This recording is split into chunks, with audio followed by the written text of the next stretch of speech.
દરિયા કિનારે બેઠા બેઠા તારા માટે કંઈક લખ્યું છે. મને એક દરિયો ગમે અને એક ગમે દીપાલી, એક સાવ ભૂરો ભરખમ ગમે અને એકના મોઢા પર ગમે લાલી.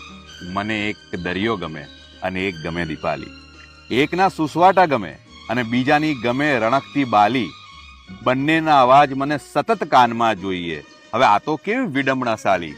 મને એક દરિયો ગમે અને એક ગમે દીપાલી, પેલાના મોજામાં મીઠું વધારે અને આ મીઠડી પરાણે લાગે વાલી. મને એક દરિયો ગમે ને ગમે એક દીપાલી, અને બંનેના રૌદ્ર સ્વરૂપ પણ મને એટલા જ ગમે. પછી ભલે ને એક ફેરવે મોજા ને બીજી ફેરવી નાખે પથારી. મને એક દરિયો ગમે અને એક ગમે દીપાલી. અને જો બેમાંથી એકને ચૂઝ કરવાનું હોય તો શું? એના માટેનો આ છેલ્લો શેર છે કે આ તો શંખ છીપલા મોતી બધું ઓકી દે છે છેલ્લે, પણ મારી બધી કમજોરી જે અંદર દબાઈને રાખે એ મારી દીપાલી. મને એક દરિયો ગમે અને ગમે મારી દીપાલી. ક્યારે લખ્યું આન?